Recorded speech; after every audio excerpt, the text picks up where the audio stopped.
আচ্ছা দেখ, আমরা আগের দিনের ক্লাসে আগের ভিডিওটাতে আমরা ওই পরমাণুর গঠনে থমসন মডেল পর্যন্ত বলছি। থমসন মডেলের পরে রাদারফোর্ড মডেল বলছিলাম। আর রাদারফোর্ড মডেলের যে ড্রব্যাক গুলো ছিল, যে এরর গুলো ছিল, ত্রুটিগুলো ছিল, সেগুলোকে মিনিমাইজ করার জন্য হয়েছিল তারপরের বোর মডেল, বোরের স্বীকার্য বা বোর পোস্টুলেটস। তো ফার্স্ট আরেকবার আমি বলে দিচ্ছি পুরো জিনিসটা যেটা ছিল। থমসনের প্রথমে ছিল plum pudding model. Plum pudding মডেলের যে ড্রব্যাক গুলো ছিল, সেই ড্রব্যাক গুলোকে মানে প্লাম পুডিং মডেলের যে ইয়েটাকে মানে ওই মডেলের ব্যর্থটাকে ও এক্সপেরিমেন্টালি দেখিয়েছিল রাদারফোর্ডের আলফা স্ক্যাটারিং এক্সপেরিমেন্ট, তাই তো? আলফা স্ক্যাটারিং এক্সপেরিমেন্ট মানে হচ্ছে আলফা বিক্ষেপণের পরীক্ষা। সেখানে কি দেখা গেছিল যে একটা গোল্ডেন ফুয়েলের উপরে স্বর্ণ পাত, খুব পাতলা সোনার পাতের মধ্যে যখন আলফা পার্টিকেল গুলো যাচ্ছে, তখন আলফা পার্টিকেল গুলো ম্যাক্সিমাম যেমন ভাবে যাচ্ছিল সেরকম ভাবে সোজা চলে যাচ্ছে। খুব কম আলফা পার্টিকেল কি হচ্ছে, ওর নিজের যেটা ডিরেকশন, সেই ডিরেকশনটা একটু ডিফ্লেক্ট করছে। আর একদম খুব কম আলফা পার্টিকেল কি হচ্ছে, বাউন্স ব্যাক করছে। কোন একটা কিছুতে শক্ত, কোন একটা কিছুতে ধাক্কা করলে যেমন হয় ফিরে আসে, আবার সেই একই রাস্তা দিয়ে ও ফিরে আসছে। এই ঘটনাটা দেখা গেছিল রাদারফোর্ড মডেলের মানে রাদারফোর্ডের আলফা স্ক্যাটারিং এক্সপেরিমেন্টে। তো আলফা স্ক্যাটারিং এক্সপেরিমেন্টটা আমাদের সিলেবাসে আছে, কিন্তু এটা আমি নিউক্লিয়ার ফিজিক্সের ফার্স্ট টাইমে যখন নিউক্লিয়ার ফিজিক্স স্টার্ট করবো আমি, তখন রাদারফোর্ডের আলফা স্ক্যাটারিং এক্সপেরিমেন্টের ডিটেল আলোচনা করব। তো আলটিমেটলি রাদারফোর্ডের যেটা পরীক্ষার যে অবজারভেশন ছিল, সেই অবজারভেশনটা শুধুমাত্র লিখেলে আমরা মনে হয় আগের দিনে আমি থমসন মডেলটা পর্যন্ত বলেছিলাম, আমার ঠিক খেয়াল পড়ছে না কতটা পর্যন্ত আমি বলেছিলাম। থমসন মডেলটা পর্যন্ত মনে হয় বলেছিলাম, দেখতে হবে কতটা পর্যন্ত বলেছিলাম। তো রাদারফোর্ড মডেলটা লিখে, রাদারফোর্ড মডেলটার অবজারভেশন প্রথমে লিখ, রাদারফোর্ডের আলফা বিক্ষেপণ পরীক্ষার সিদ্ধান্ত। রাদারফোর্ডের আলফা বিক্ষেপণ পরীক্ষার সিদ্ধান্ত। তো রাদারফোর্ডের আলফা বিক্ষেপণ পরীক্ষার সিদ্ধান্ত, রাদারফোর্ড আলফা স্ক্যাটারিং এক্সপেরিমেন্টের সিদ্ধান্ত হচ্ছে যে পরমাণুর বেশিরভাগ অংশটাই ফাঁকা। মিডিল পোর্শনে থাকে প্রোটন আর নিউট্রন, মানে মিডিল পোর্শনে থাকে ধনাত্মক আর কি, প্রোটন নিউট্রন তখনও পর্যন্ত। প্রোটন আর নিউট্রন নিয়ে মিডিল পোর্শনটা, যেটাকে নিউক্লিয়াস বলছি, আর নিউক্লিয়াসের চারদিকে ঘুরছে ইলেকট্রন গুলো। এইটা ছিল রাদারফোর্ডের আলফা বিক্ষেপণ পরীক্ষা থেকে যে সিদ্ধান্ত এসেছিল, এটা হচ্ছে সেইটা সিদ্ধান্ত, যে ধনাত্মক আধানযুক্ত নিউক্লিয়াসটা আছে পরমাণুর কেন্দ্রে, আর এই ধনাত্মক আধানযুক্ত নিউক্লিয়াসের চারদিকে ঋণাত্মক আধানযুক্ত ইলেকট্রন গুলো বিভিন্ন অরবিটে, বিভিন্ন কক্ষপথে ঘুরছে। এটা ছিল আলফা বিক্ষেপণ পরীক্ষার সিদ্ধান্ত। এবারে এটা ড্রব্যাক কি ছিল লিখে নে তাহলে সিদ্ধান্তটা লিখে। রাদারফোর্ডের আলফা বিক্ষেপণ পরীক্ষা থেকে বা এই পরীক্ষা থেকে রাদারফোর্ড সিদ্ধান্তে আসেন, একটু স্পিডে করবি, রাদারফোর্ড সিদ্ধান্তে আসেন যে পরমাণুর বেশিরভাগ অংশই ফাঁকা, এবং পরমাণুর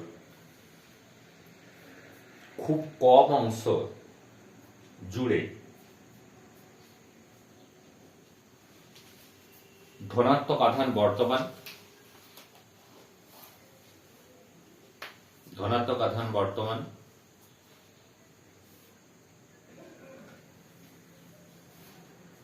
যা পরমাণুর কেন্দ্রক বা নিউক্লিয়াস নামে পরিচিত,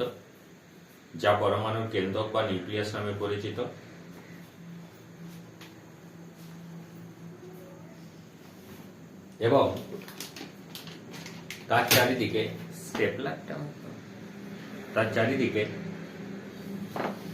ঋণাত্মক আধান সম্পন্ন ইলেকট্রনগুলি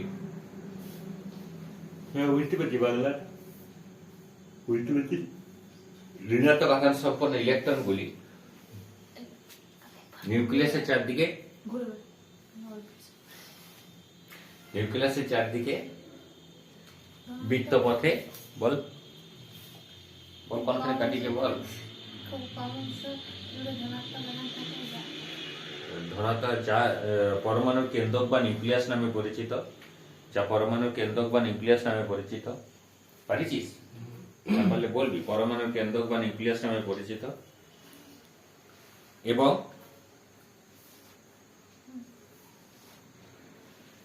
এর চারিদিকে ঋণাত্মক আধান সম্পন্ন ইলেকট্রনগুলি ঘূর্ণায়মান থাকে। ঋণাত্মক আধান সম্পন্ন ইলেকট্রনগুলি ঘূর্ণায়মান থাকে। হয়েছে তো?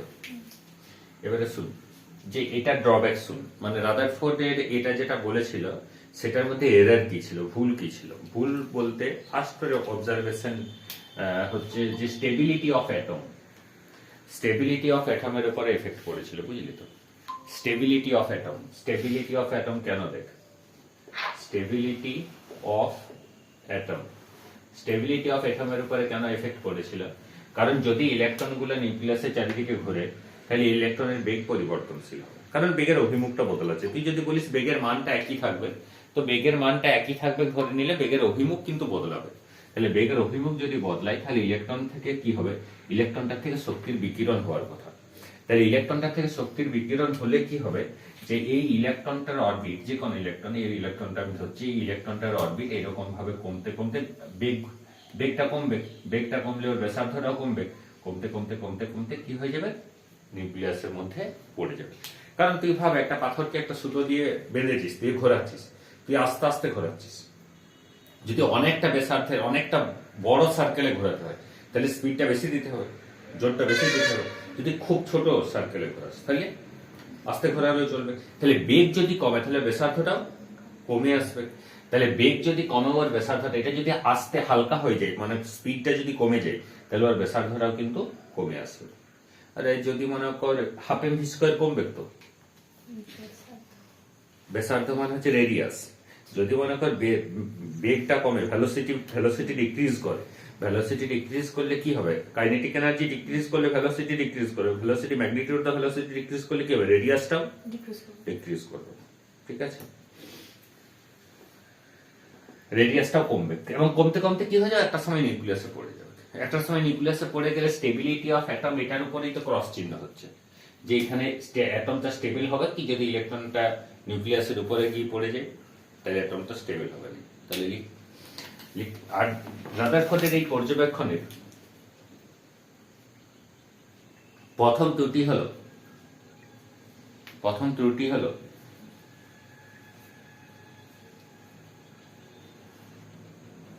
যে ঘূর্ণায়মান ইলেকট্রনের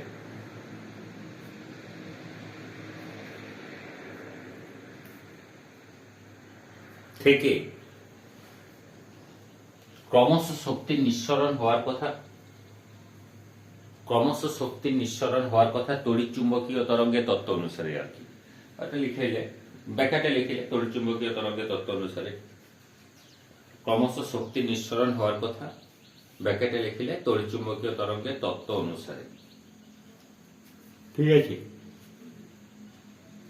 তড়িৎ চুম্বকীয় তরঙ্গের তত্ত্ব অনুসারে, ইলেকট্রোম্যাগনেটিক ওয়েভ থিওরি। ঠিক আছে, তড়িৎ চুম্বকীয় তরঙ্গের তত্ত্ব অনুসারে শক্তি নিঃসরণ হওয়ার কথা। সুতরাং ইলেকট্রনটির কক্ষপথের ব্যাসার্ধ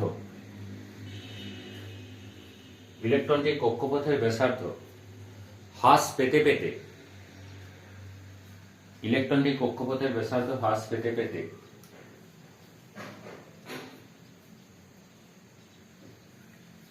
নিউক্লিয়াসের উপর গিয়ে পড়বে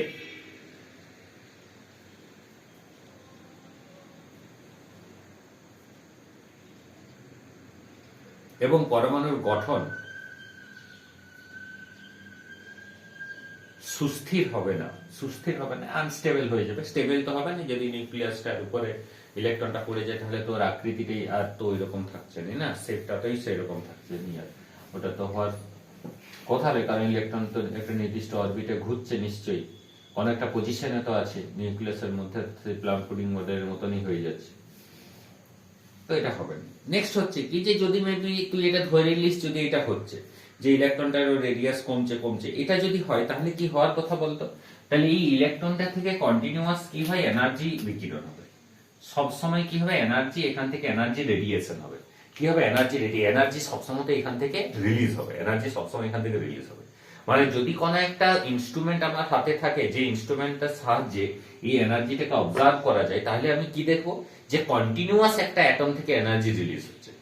তাহলে কন্টিনিউয়াস যদি একটা অ্যাটম থেকে এনার্জি রিলিজ হয়, তাহলে এই অ্যাটম থেকে প্রথমত যে এনার্জিটা রিলিজ হচ্ছে এটা একটা ইলেকট্রোম্যাগনেটিক ওয়েভ, তড়িৎচুম্বকীয় তরঙ্গ। ইলেকট্রোম্যাগনেটিক ওয়েভ মানে কি বলতো, ওয়ান কাইন্ড অফ লাইট, যদি এটা ভিজিবল রেঞ্জের মধ্যে হয়, এক ধরনের আলো, ইট may B X ray, it may be gamma ray, it may be any kind of range, but একটা ওয়েভ, তরঙ্গ, একটা ওয়েভ, একটা এনার্জি বেরোচ্ছে। তাহলে এমন ধরনের কিছু ইনস্ট্রুমেন্ট দিয়ে যদি আমি এনার্জিটাকে অবজার্ভ করতে পারি, তাহলে আমি কি দেখবো যে সবসময়, যেমন এই টিউবলাইটটা থেকে সবসময় এনার্জি বেরোচ্ছে, তাই তো লুমিনিয়াস অবজেক্ট একটা, সেরকম এই অ্যাটমটা একটা লুমিনিয়াস অবজেক্টের মতো, যে সবসময় এনার্জি ওখান থেকে বেরোচ্ছে, যতক্ষণ না পর্যন্ত ইলেকট্রন গুলো ফল করছে, সমস্ত ইলেকট্রন গুলো নিউক্লিয়াসের পরে সব ফল করে গেলে তো সেখানে শেষ হয়ে গেল, আর যতক্ষণ না ফল করছে ততক্ষণ পর্যন্ত এনার্জি রেডিয়েশন হয়েই যাচ্ছে, এনার্জি বিকিরণ হয়েই যাচ্ছে, তাই না, এনার্জি রিলিজ হয়েই যাচ্ছে। কিন্তু এরকম দেখা যায় না, যে স্পেকট্রোমিটার যে ইনস্ট্রুমেন্টের সাহায্যে এই এনার্জিটাকে অবজার্ভ করা যায়,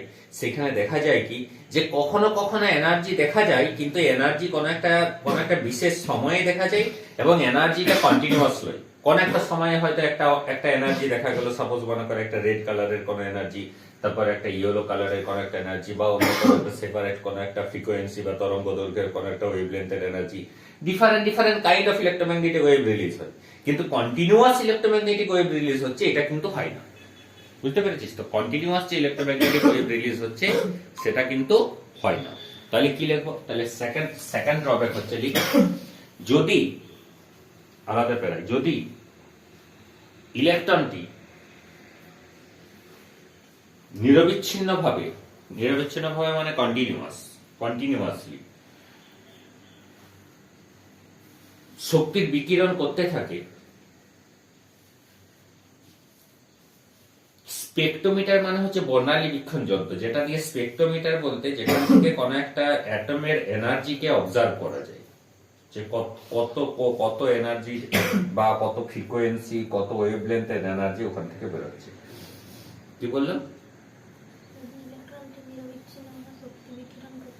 বিকিরণ করতে থাকে, তাহলে স্পেকট্রোমিটার যন্ত্রে, এটাকে বর্ণালী বীক্ষণ যন্ত্র বলে বাংলাতে, স্পেকট্রোমিটার লেখাটাই বেটার, স্পেকট্রোমিটার যন্ত্রে নিরবিচ্ছিন্নভাবে শক্তির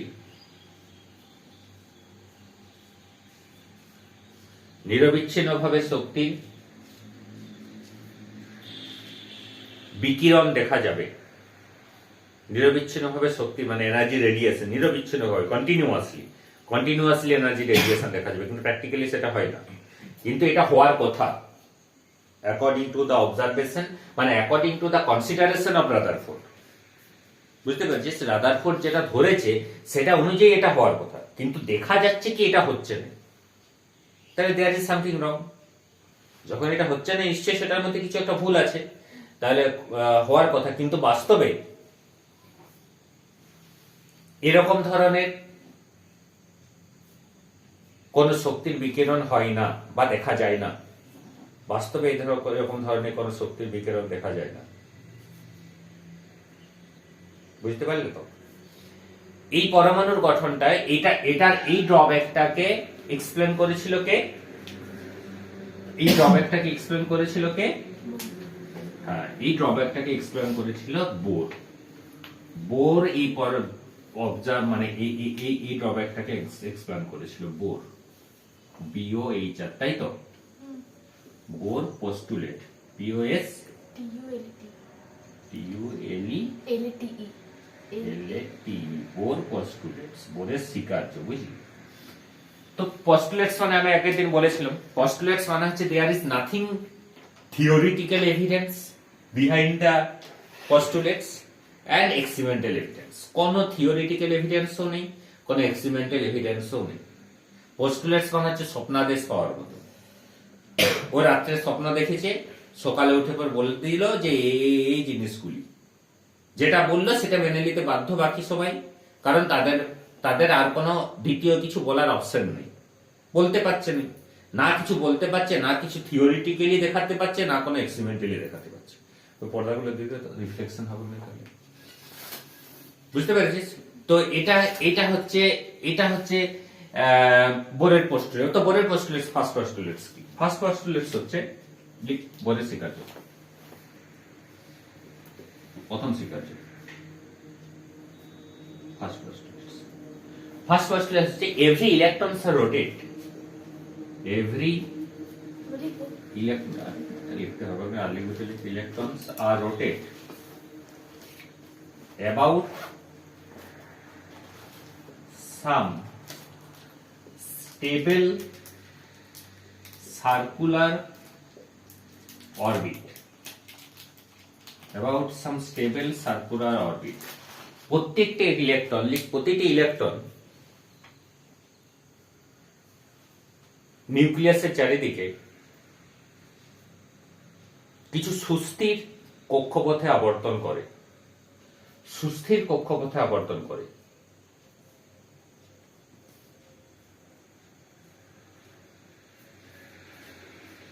সুস্থির কক্ষপথ বলতে কি, স্টেবল অরবিট বলতে কি, শুন, স্টেবল অরবিট বলতে কি বুঝি আমরা? স্টেবল অরবিট বলতে আমরা বুঝি যেটা, যে no energy can be release or except by the electron when it rotate on such kind of a orbit।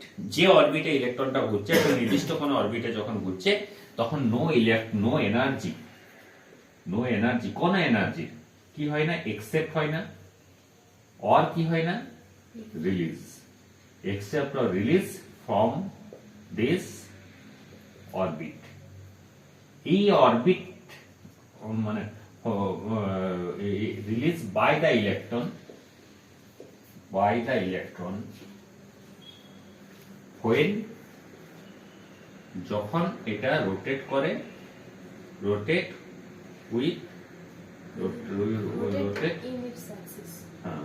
in its orbit, যখন ওই অরবিটে রোটেট করে তখন কোন এনার্জি রিলিজ, কিন্তু যদি এনার্জি রিলিজ বা একসেপ্ট হয় তাহলে অরবিট চেঞ্জ করবে, ওই অরবিটটাতেই থাকবে, অথচ এনার্জি রিলিজ হচ্ছে, এনার্জি একসেপ্ট হচ্ছে, এটা হবে না।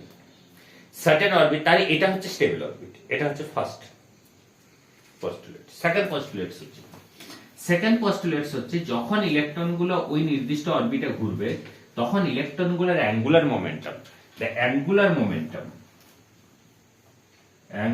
momentum of each orbit of atom, each orbit is constant। প্রত্যেকটা ইলেকট্রনের মানে প্রত্যেকটা অরবিটের কৌণিক ভরবেগ, প্রতিটি কক্ষপথের কৌণিক ভরবেগ ধ্রুবক হয়। Angular momentum of each orbit is constant, কৌণিক ভরবেগ ধ্রুবক হয়, এবং যার মান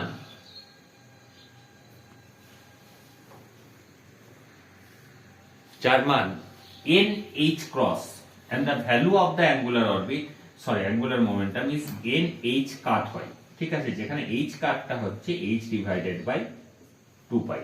h টা হচ্ছে প্ল্যাঙ্ক কনস্ট্যান্ট, প্ল্যাঙ্ক কনস্ট্যান্টের ভ্যালু কত? প্ল্যাঙ্ক কনস্ট্যান্টের ভ্যালু হচ্ছে 6.626 ইনটু 10 টু দি পাওয়ার কত, -34 না, 34 হচ্ছে জুল সেকেন্ড, তাই তো? এটা হচ্ছে প্ল্যাঙ্ক কনস্ট্যান্টের ভ্যালু, আর n টা হচ্ছে প্রিন্সিপাল কোয়ান্টাম নাম্বার। এটা এখন লিখে রাখ, প্রিন্সিপাল কোয়ান্টাম নাম্বার।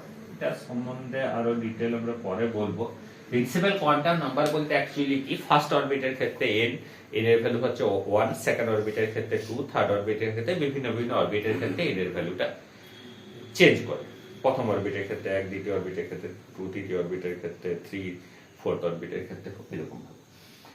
তো এই অ্যাঙ্গুলার মোমেন্টামের একটা এক্সপ্রেশন আছে, বুঝলি? অ্যাঙ্গুলার মোমেন্টামের যে এক্সপ্রেশনটা আছে, অ্যাঙ্গুলার মোমেন্টাম তুই এখনো পর্যন্ত দেখিস না। অ্যাঙ্গুলার মোমেন্টামকে এল দিয়ে রিপ্রেজেন্ট করা হয়। যদি এম মাসের কোন একটা বডি ভি ভেলোসিটি নিয়ে আর রেডিয়াসের অরবিটে ঘুরে, তাহলে ওটা হয় এম ভি আর। আর যদি মনে কর এখানে এটা একটা মোমেন্ট অফ ইনার্সিয়া দিয়ে রিপ্রেজেন্ট করি অ্যাঙ্গুলার মোমেন্টামকে, তখন ওটা আই ওমেগা লেখা হয়। আইটাকে মোমেন্ট অফ ইনার্সিয়া বলে, আর ওমেগাটাকে অ্যাঙ্গুলার ভেলোসিটি বলে। আর মোমেন্ট অফ ইনার্সিয়াটা এখনো তুই পড়িস না, তুই যখন আছে পরের দিকে। এম ভি আর হচ্ছে এম ভেলোসিটি, এম মাসের বডি ভি ভেলোসিটি নিয়ে আর রেডিয়াসে ঘুরলে তাহলে angular momentum M V R. M V R সমান কি লিখতে পারি? N H cut N H cross. এটা হচ্ছে mathematical expression of second postulate of Bohr theory. ঠিক আছে? আর থার্ড পস্টুলেটটা কি শুন? থার্ড পস্টুলেটটা হচ্ছে যে ও তো ইলেকট্রনগুলো একটা নির্দিষ্ট অরবিটে যখন ঘুরবে, তখন ইলেকট্রনের বেগটা হচ্ছে নির্দিষ্ট, ইলেকট্রনের এনার্জি হচ্ছে নির্দিষ্ট।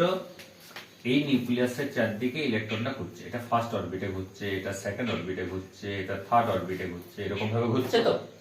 তো মনে কর এই এনার্জিটা যখন ইলেকট্রনটা যখন এই ফার্স্ট অরবিটে ঘুরছে, তখন ইলেকট্রনটার এনার্জি হচ্ছে E1। যখন সেকেন্ড অরবিটে ঘুরছে তখন এনার্জি হচ্ছে, যখন থার্ড অরবিটে ঘুরছে তখন এনার্জি হচ্ছে।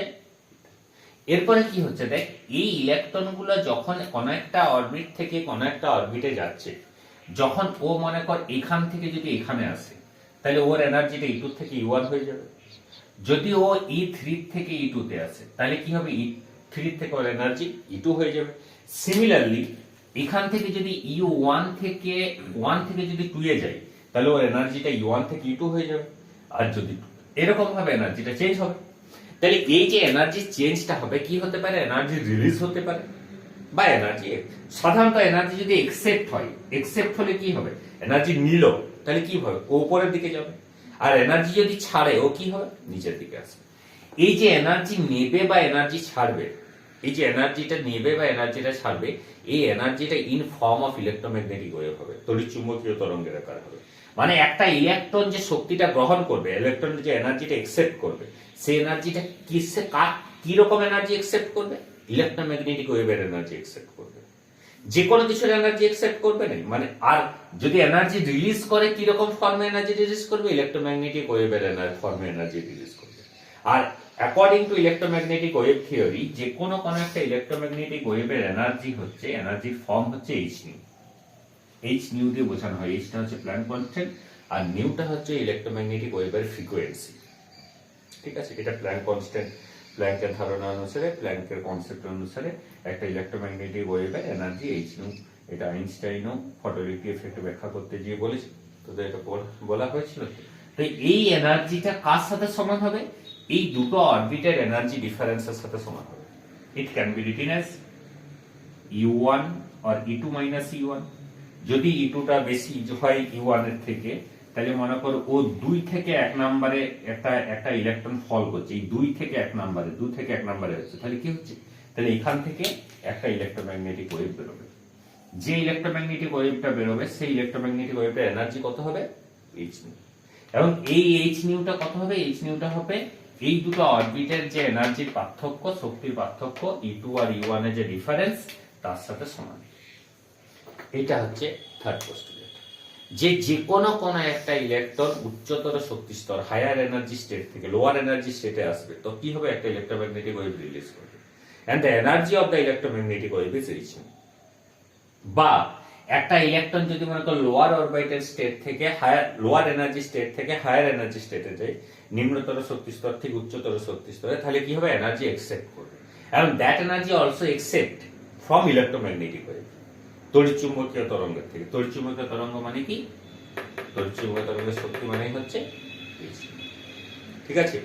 তাহলে দেখ, তাহলে এখান থেকে লিখ, তাহলে লিখ ইলেকট্রনগুলি, মানে the energy released or accepted by the electron, প্রথম বাংলাতে লিখে ইলেকট্রনগুলি উচ্চতর শক্তি স্তর থেকে নিম্নতর শক্তি স্তরে, ফর্মটা লিখে শুধুমাত্র উচ্চতর শক্তি স্তর থেকে নিম্নতর শক্তি স্তরে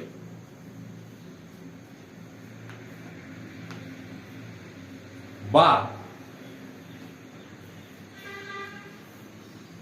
নিম্নতর শক্তি স্তর থেকে উচ্চতর শক্তি স্তরে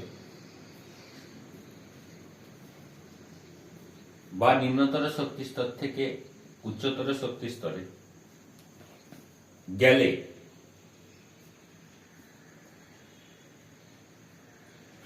তড়িৎচুম্বকীয় তরঙ্গের আকারে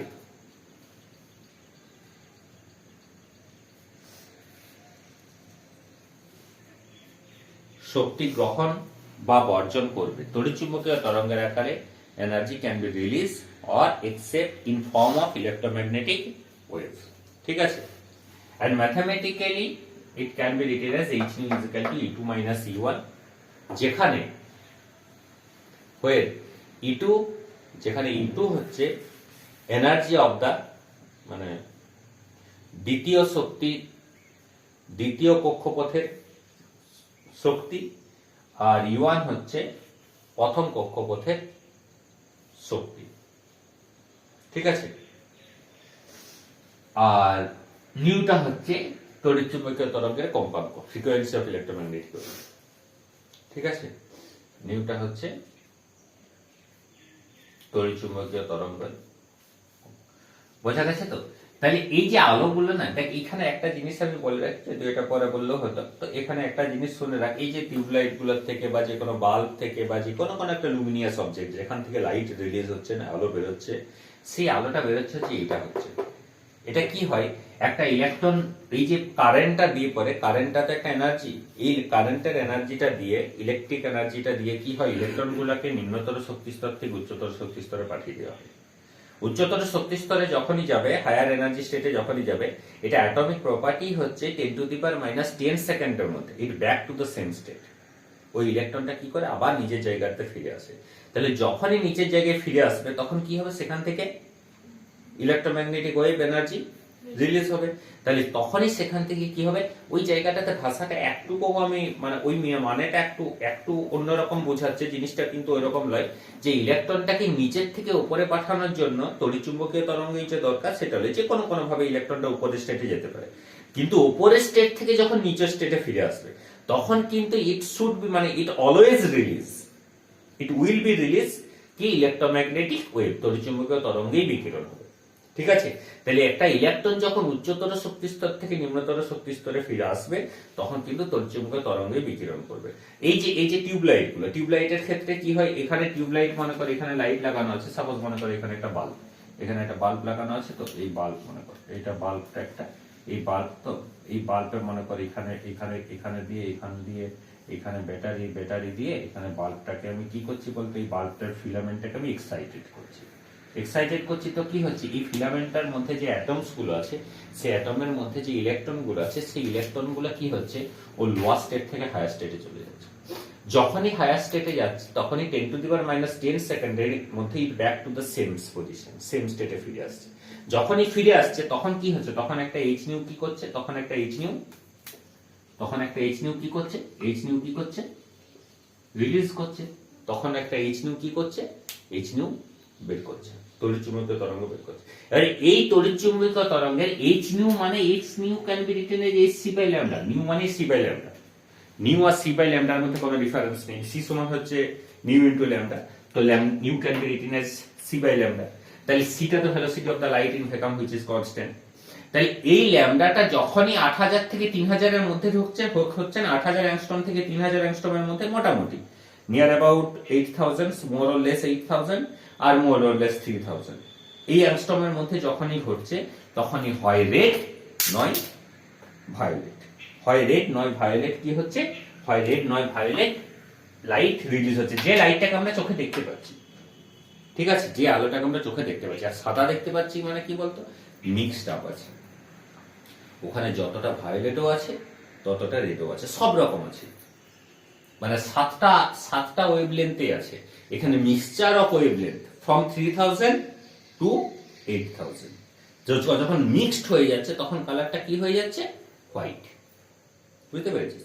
এবার অ্যাকচুয়ালি একদম একটা ওয়েভলেন্থ হয় না, মনে কর সাপোজ মনে কর 5000-এর কাছাকাছি বেশি আছে, তখন ওটা ইয়েলো। 7500-এর কাছাকাছি বেশি, তখন ওটা রেডের মতো। যখন মোটামুটি 4000-4000-এর কাছে চলে যাচ্ছে, তখন ব্লু, ভায়োলেট এই দিকে চলে যাচ্ছে। তো এই রকম ধরনের ডিফারেন্ট কালার দেখতে পাই। আর যখন 4000-ও আছে, 5000-ও আছে, 7000-এ আছে, একদম মিক্সড অফ ওয়েভলেন্থস আছে, যেটা হওয়ার সম্ভাবনাই বেশি। কারণ এনার্জি যখন রিলিজ হবে, ইলেকট্রনগুলো যখন এক্সাইটেড স্টেটে যাবে, তখন কি শুধু একটাই এক্সাইটেড স্টেট যাবে? বিভিন্ন এক্সাইটেড স্টেটে যাবে। এবং এনার্জি যখন ইলেকট্রনটা যখন ফিরে আসবে, তখন বিভিন্ন এনার্জি রিলিজ হবে। বিভিন্ন এনার্জি রিলিজ হবে মানে কি ডিফারেন্ট ওয়েভলেন্থ রিলিজ হবে। এন্ড ডিফারেন্ট ওয়েভলেন্থ রিলিজ হওয়া মানে একটা মিক্সচার অফ ওয়েভলেন্থ দেখতে পাওয়া। মিক্সচার অফ ওয়েভলেন্থ দেখতে পাওয়া যাবে মানে কি হবে? হোয়াইট হতে পারে, হোয়াইট হওয়ার চান্সটাই বেশি। হোয়াইট দেখতে পাই, অন্য কালারও হতে পারে, যেগুলো তুই বলতে পারিস যে ফিলামেন্ট বাল্ব গুলো তো ব্লু দেখা যায়। তো ফিলামেন্ট বাল্ব গুলো ব্লু কেন? সরি, ব্লু বলছি, হলুদ, ইয়েলো কেন? কারণ ওখানে ইয়েলোর রেঞ্জটা বেশি, মোটামুটি 4500, 5000, 5500-এর মধ্যে রেঞ্জটা বেশি। তার জন্য ইয়েলোর ওয়েভলেন্থটা বেশি বলে ইয়েলোর কাছাকাছি দেখতে পাওয়া যায়। ঠিক আছে, তো এইটা হচ্ছে নেচার অফ দা ডিফারেন্ট। তো এইখানে অ্যাকচুয়ালি ওই যে আলোটাকে আমরা দেখতে পাচ্ছি, সেই আলোটা কিন্তু ওই এক্সাইটেড স্টেট থেকে ইলেকট্রনটা যখন গ্রাউন্ড স্টেটে ফিরে আসে, তখন যে এনার্জিটা রিলিজ করে সেই এনার্জির পরিমাণ। ঠিক আছে, এরপরে হচ্ছে এই যে ম্যাথমেটিক্যাল রিলেশনস গুলো বললো, এই ম্যাথমেটিক্যাল রিলেশনস গুলো থেকে অরবিটাল ইলেকট্রন গুলার ভেলোসিটি, তার রেডিয়াস, তার কাইনেটিক এনার্জি, তার পোটেনশিয়াল এনার্জি, এই সবগুলো ক্যালকুলেশন। তারপরে লিখ বোরের স্বীকার্য থেকে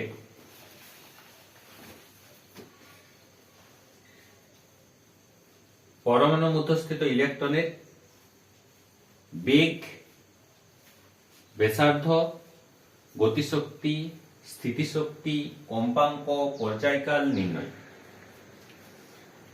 ঠিক আছে, প্রত্যেকটা এক্সপ্রেশন, ভেলোসিটি কত হবে, রেডিয়াস কত হবে, ফ্রিকোয়েন্সি কত হবে ইলেকট্রনগুলো যেগুলো ঘুরছে, তার টাইম পিরিয়ড কত হবে, কাইনেটিক এনার্জি কত হবে, পোটেনশিয়াল এনার্জি কত হবে, এই সব কিছু। ঠিক আছে, এইগুলো সবগুলো করব। তাহলে velocity, radius, frequency, time period, kinetic energy, potential energy এসব ক্যালকুলেট করব। ঠিক আছে, তো আমরা ধরে নিচ্ছি কি যে এটা একটা নিউক্লিয়াস। নিউক্লিয়াসে মানে there are suppose z numbers of protons are present in the nucleus. নিউক্লিয়াসের মধ্যে z সংখ্যক প্রোটন আছে। তাহলে z সংখ্যক প্রোটনের করেসপন্ডিং টোটাল চার্জ কত? z into e। যদি আমি প্রোটনের চার্জ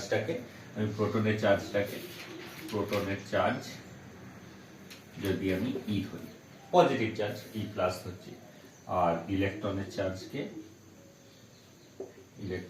কি e মাইনাস। তো দুটোরই ম্যাগনিটিউড তো সমান, e প্লাস এর ম্যাগনিটিউড যা, e মাইনাস এর ম্যাগনিটিউড তাই, দুটোরই সমান। তো আমি এখানে জেড সংখ্যক প্রোটন আছে আমি ধরে নিচ্ছি, এটা চারদিকে একটা ইলেকট্রন ঘুরছে একটা সার্কুলার অরবিটে, যার রেডিয়াস হচ্ছে r। ঠিক আছে, the electrons are moving through radius r। ঠিক আছে, তাহলে ইলেকট্রনটা নিউক্লিয়াসের চারদিকে ঘুরছে কিসের জন্য? there is some attractional force between electron and the nucleus। ইলেকট্রনের নিউক্লিয়াসের মধ্যে একটা আকর্ষণ বল কাজ করছে, যেমন ভাবে পৃথিবী সূর্যের চারদিকে ঘোরে, due to the gravitational attractional force every planets are rotate around sun due to their gravitational attractional force between sun and the planet। সেরকম ইলেকট্রনের চারিদিকে, নিউক্লিয়াসের চারিদিকে ইলেকট্রনগুলো হচ্ছে, there is some attractional force। this attractional force, এই attractional forceটা কি? Electrostatic attractional force। and the electrostatic attractional force, এখানে স্থির তড়িৎ আকর্ষণ বলটা কত হবে? the electrostatic attractional force between কার মধ্যে? between nucleus and electron কত হবে? এটা হয় এই কনস্ট্যান্টটা হচ্ছে 1/4 pi epsilon and q1 q2 divided by r square। q1 means the charge of nucleus, that is z into e। z number of protons আছে, তাহলে চার্জটা কত হবে? z into e হবে। আর ইলেকট্রনের চার্জ কত? ইলেকট্রনের চার্জ ওই ম্যাগনিটিউড অফ দ্য চার্জ নেওয়া হয়, তার জন্য দুটোরই এটার ভ্যালু কত? 1.6 ইন্টু 10⁻⁻90 কুলম্ব, তাই তো? ইলেকট্রনের চার্জ আর প্রোটনের চার্জ ডিভাইডেড বাই ওর রেডিয়াসটা কত? r, distance between them.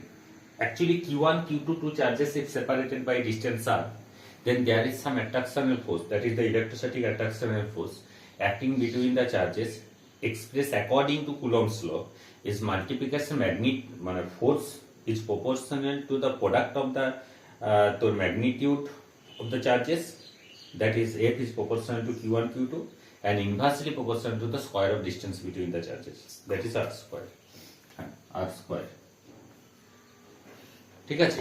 And the proportional constant here expressed by 1/4 pi epsilon, where 4 pi is numerical constant, 4 is digit, and pi is 3.14, which is also numerical constant, 22 divided by 7.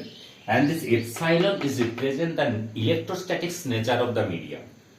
Actually, if the charges are placed inside the water, if the charges are placed in air medium, or if the charges are placed in any kind of different medium, then the nature of the electrostatics nature of the medium continuously change with respect to different medium. And the electrostatics nature of the medium expressed by this physical quantity, which is known as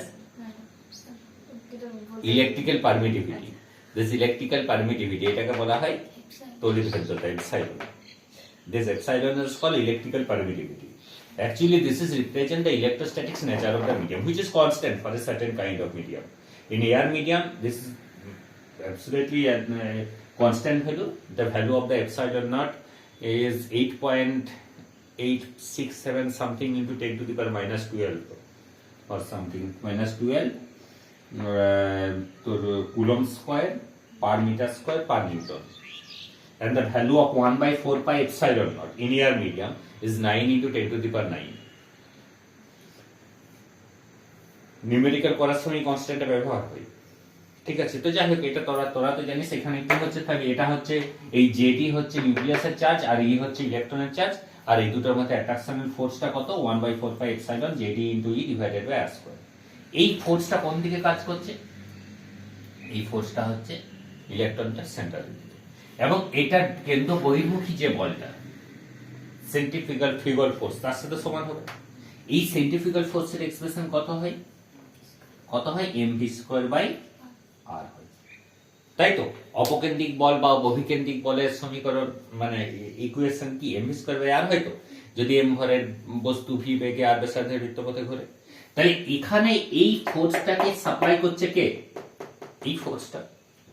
Then we may write that this electrostatic force is equal to Fc, so we may write mv square by r is equal to, এটা উপর থেকে অনেক কিছু লিখতে হবে, কুল হবে না, Fc। তাহলে এখানে Fc টাকে আগে লিখছি, Fc সমান F লিখছি, Fc হচ্ছে mv স্কয়ার বাই r, আর F এর ভ্যালুটা হচ্ছে 1/4 pi epsilon Z square divided by r square. So from this equation we may write r and r are cancelled out, mv square is equal to 1/4 pi epsilon jd square divided by r. Clear? This is our first equation. And the second equation from the second postulates of the Bohr, that is the angular momentum is constant. Angular momentum constant means, angular momentum constant মানে কি? mvr সমান nh cut. If the principal quantum number is n, then nh cut means nh by 2 pi. The h cut means h divided by 2. তাহলে এখান থেকে দেখ, if we find the value of r from this equation, or if we find the value of v from this equation, যদি আমি r এর value বা v এর value যে কোনো একটা আমি এখানে বের করার চেষ্টা করছি, তো আমি ধর ফার্স্ট যদি r এর ভ্যালুটাই ক্যালকুলেট করতে চাই, so we can find the value of v। v এর ভ্যালুটা কত হবে বল? nh divided by mr 2 pi হবে তো, তাই তো? and we put the value of v, এটা হচ্ছে ইকুয়েশন 2 দিচ্ছি, and we put the value of v from on the equation 1. Equation 1 এ আমি v এর ভ্যালুটাকে পুট করছি, তাহলে কি হবে বল? m into v square means n square h square divided by m square r square 4 pi square, তাই তো? সমান কি হবে 1/4 পাই এপসাইলন হবে জেড স্কোয়ার হবে ডিভাইডেড বাই আর হবে, তাই হবে। এরপরে দেখ অনেক কিছু ক্যান্সেল হবে, কি কি কাটাকাটি যাবে দেখ, কি কি কাটা যাবে। এখানের 8টা তো এখানের একটা আর স্কোয়ারের সাথে কেটে যাবে, এখানের 4টা আর এখানের 4টা কেটে যাবে, এখানে পাই স্কোয়ারটা এখানের পাই কেটে যাবে, তাই তো? এখানের এমটা এখানে এম স্কোয়ারের সাথে কেটে যাবে, তাই তো? তাহলে এত কিছু কাটার পরে এখানে যেটা থাকলো সেটা হচ্ছে এখানে আর ক্যান বি রিটেন এজ, এটাকে আমি মাল্টিপল করে দিচ্ছি, এম আর একটা পাই আছে, তাই তো? পাই আছে আর কি আছে জেড স্কোয়ার আছে, সমান হচ্ছে এন স্কোয়ার এইচ স্কোয়ার সম্ভবত, তাই তো? আর তো কিছু থাকছে না, আর এপসাইলনটা আছে, এপসাইলনটা আছে, তাই তো? Then from this equation if you find the value of R, then এটা কি হচ্ছে দেখ, H square epsilon divided by কি হচ্ছে M pi Z square into N square হবে, তাই তো? তাহলে এখানে দেখ এই পুরো whole of this physical quantities, value of the Planck constant, electrical permittivity of the medium, mass of the electron, value of pi, Z charge of electron, Z হচ্ছে atomic number which is constant for a particular atom also, তাহলে এই সব ভ্যালুটা হচ্ছে constant value. So you may write that R is proportional to N square for the nth orbit, nতম অরবিটের ক্ষেত্রে। যদি 1 নম্বর অরবিট হয় it may be considered as 1, n is equal to 1, যদি 2 নম্বর হয় it may be 2, so for nth orbit it may be the general form of the radius of the electron can be written as Rn proportional to n square, ঠিক আছে? তো এখানে দেখ এই যে ভ্যালুটা আমি পেলাম না Rn এর ভ্যালুটা, এই Rn এর ভ্যালুটা দেখ এখানে if for the first orbit for hydrogen atom z is equal to কত 1, z is equal to 1 আর a for the first orbit, first অরবিটের ক্ষেত্রে n এর ভ্যালু কত, n এর ভ্যালু হচ্ছে 1, তাহলে দেখি পুরোটাই কনস্ট্যান্ট হয়ে যাচ্ছে, তখন r এর ভ্যালুটা গিয়ে দাঁড়াচ্ছে কত, r এর ভ্যালুটা হচ্ছে h square epsilon divided by m pi square. দেখ সবগুলো ইউনিভার্সাল কনস্ট্যান্ট, h হচ্ছে Planck constant which is universal constant 6.626 10 to the power minus 34, epsilon in air মিডিয়ামের ক্ষেত্রে এপসাইলনটাও কনস্ট্যান্ট, হাইড্রোজেন অরবিট মানে তার পাশাপাশি এয়ার মিডিয়ামে আছে ধরে নিতে হবে, তো এটাও কনস্ট্যান্ট। মাস অফ ইলেকট্রন, এমটা তো মাস অফ ইলেকট্রন, এটাও কনস্ট্যান্ট। চার্জ অফ ইলেকট্রন, এটাও কনস্ট্যান্ট। পাই, এটাও কনস্ট্যান্ট। সব ভ্যালুগুলো হচ্ছে ইউনিভার্সাল কনস্ট্যান্ট।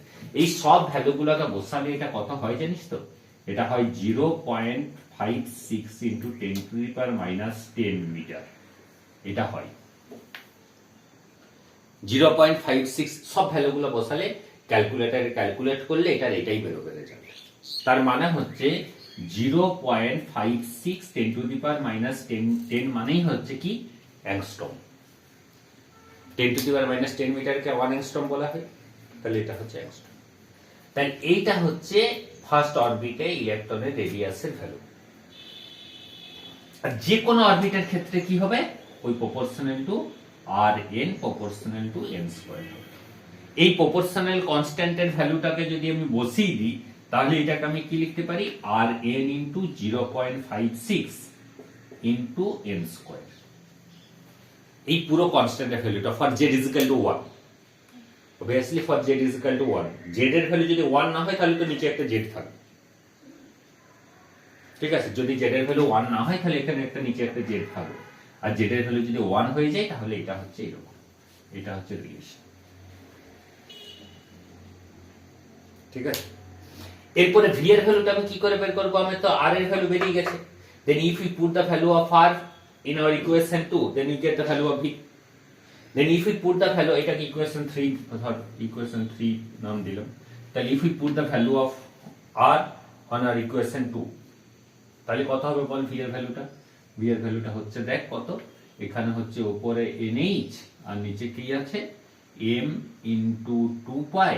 আর এর ভ্যালুটা বসা, আর এর ভ্যালুটা কত আছে কোথায়, আর এর ভ্যালুটা এটা কত হচ্ছে বল, h স্কয়ার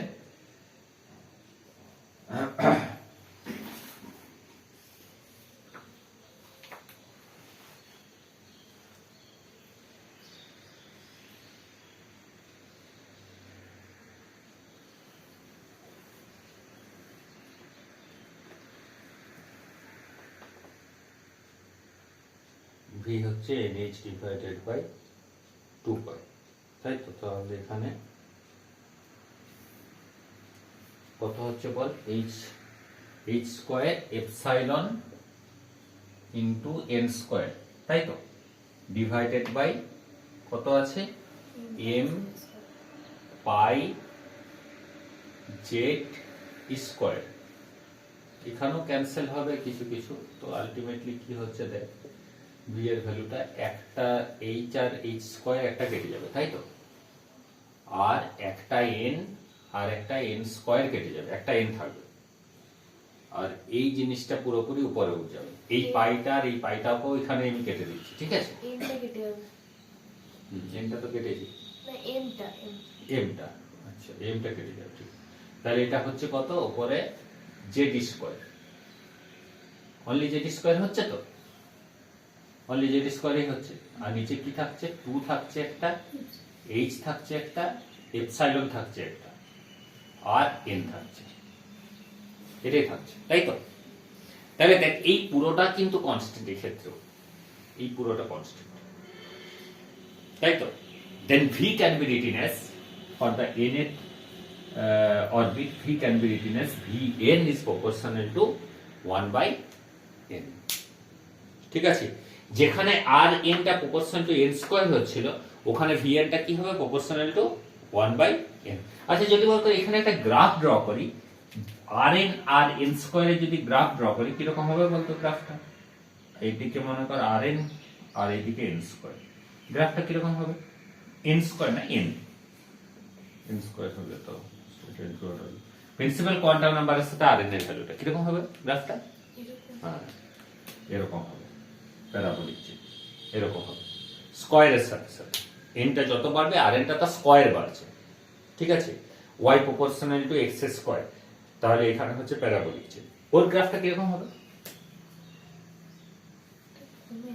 এখানে যদি vn আর এখানে যদি n হয় তাহলে এর গ্রাফটা কিরকম হবে, n is equal to 0, v tends to infinity, R n tends to infinity, v tends to 0, তাই তো। তাহলে গ্রাফটা কিরকম হবে, ইনফিনিটি থেকে স্টার্ট হবে আবার ইনফিনিটি গিয়ে এন্ড হবে, মানে এরকম ভাবে হবে, তাই না। সেই বয়েলের সূত্রের p প্রপোর্শনাল টু 1 বাই v এর গ্রাফের মতো, তাই না। একটা অপরের সাথে ব্যস্তানুপাতিক যদি হয়, রেসিপ্রোকাল যদি হয়, তাহলে কিরকম হবে, এরকম হবে নি, বুঝতে পেরেছিস তো। তাহলে এটা হচ্ছে ভেলোসিটি রিলেশন, এটা হচ্ছে রেডিয়াস রিলেশন। আচ্ছা এটা বলতো আমার টাইম পিরিয়ড কত হবে, এক পাক ঘুরতে যে সময় লাগবে সেই এক্সপ্রেশনটা কত হবে, টাইম পিরিয়ড t সমান কি লিখবো বলতো, t সমান 2 pi r divided by v লিখবো, 2 pi r divided by v লিখবো, and value of the v also can be, এখান থেকে ভ্যালু অফ দ্য v ও ক্যালকুলেট করা যাবে, বুঝতে পারছিস তো। প্রিন্সিপাল কোয়ান্টাম নাম্বার যদি n ইজ ইকুয়াল টু 1 হয়, ফার্স্ট অরবিটের ক্ষেত্রে ইলেকট্রনটার বেগ কত, যেমন ব্যাসার্ধ 0.56 বের হচ্ছে, রেডিয়াস 0.56 বের হচ্ছে, সেরকম এখানে velocity of the electron also can B calculated. Velocity of the electron কত হবে, ভেলোসিটি অফ দ্য ইলেকট্রনের ভ্যালুটা আমার এক্স্যাক্টলি ঠিক মনে পড়ছে না, কত হয় something into 10 two the power minus 10 না কত হয় দেখতে হবে। তো এখানে দেখ, এখানে যে বলছি আমি ওটা, তো এটা আগে টাইম পিরিয়ডটা দেখলে, টাইম পিরিয়ডটা কত হবে, 2 pi r divided by v, তো r এর ভ্যালুটা কোথায় আছে, r এর ভ্যালুটা এখানে পুট কর, দেখ কি হচ্ছে, 2 পাই তো আছে, r এর ভ্যালুটা হচ্ছে কত, h square epsilon divided by m pi z square into কি n স্কয়ার, তাই তো, ইনটু n স্কয়ার আর ডিভাইডেড বাই v আছে, তাই তো। তো ডিভাইডেড বাই v থাকার জন্য এটা উল্টে যাচ্ছে, এটা তো উল্টে যাচ্ছে, তাহলে উল্টে গেলে উপরে কি হয়ে যাবে, 2h epsilon n divided by z square, তাই না? তো এখান থেকে টাইম পিরিয়ডের ভ্যালুটা কত হচ্ছে? দেখ, টাইম পিরিয়ডের ভ্যালুটা হচ্ছে কত? টাইম পিরিয়ডের ভ্যালুটা কত হচ্ছে? দেখ, এটা হচ্ছে 2/4 পাই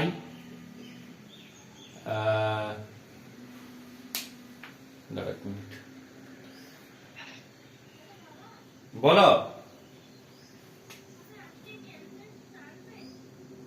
ক্যান্ডেল, আচ্ছা, ক্যান্ডেলে কি বটে রে? ও আচ্ছা, ঠিক আছে, তাহলে এম, ঠিক আছে, এম কি হবে? Z square E to the power 4, তাই তো? এটা পুরোটা হচ্ছে, দেখি পুরোটা কনস্ট্যান্ট, ঠিক আছে, নিয়ে যাব।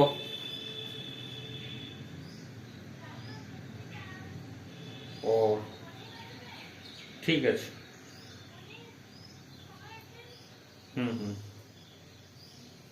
তাহলে এটা কি হবে?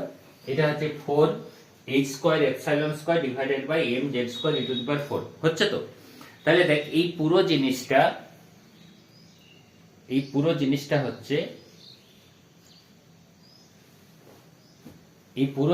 হচ্ছে কি কনস্ট্যান্ট। তাহলে time period is proportional two কি হচ্ছে? n কিউব হচ্ছে না?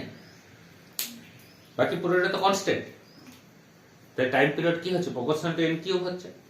বুঝতে পেরেছিস?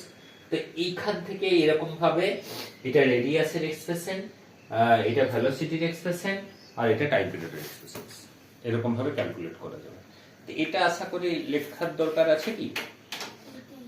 এটাই তো লিখতে হবে, মানে এটার ভাষায় কিছু আর এটা ল্যাঙ্গুয়েজ দেওয়ার কিছু তো নাই নাকি? এটা লিখে দিতে হবে শুধুমাত্র যে ইলেকট্রনের উপরে স্থির তড়িৎ বল ওর অভিকেন্দ্রিক বলের সাথে সমান, তাহলে ওই সমীকরণটা দিয়ে স্টার্ট হলো। আর এটা হচ্ছে তোর আমাদের বলের দ্বিতীয় স্বীকার্য থেকে লেখা যায় কৌণিক ভরবেগ সমান এটা, আর কিছু লেখার কিন্তু নাই।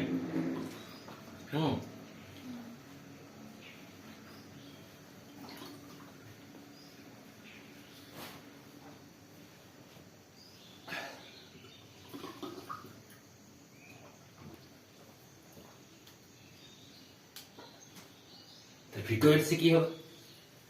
টাইম পিরিয়ড যদি এটা হয়, ফ্রিকোয়েন্সি কি হবে? ফ্রিকোয়েন্সি 1/t, মানে 1/t মানে কি? এটার উল্টোটা। এটা যদি টাইম পিরিয়ড হয়, ফ্রিকোয়েন্সিটা কি হবে? কোথায় কালো পেনটা কোন দিকে গেল? এটা যদি টাইম পিরিয়ড হয়, ফ্রিকোয়েন্সিটা কি হবে? ফ্রিকোয়েন্সিটা হবে 1/t,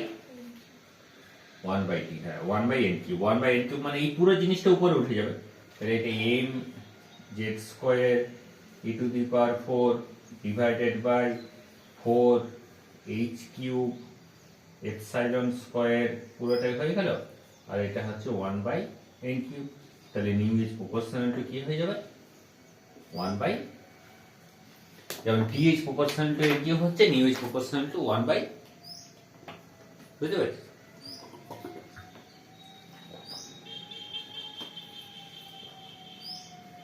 এটাই frequency, time period. Kinetic energy, potential এনার্জিটা তো পরে আলাদা, তো এটা হচ্ছে ব্যাপার, ঠিক আছে?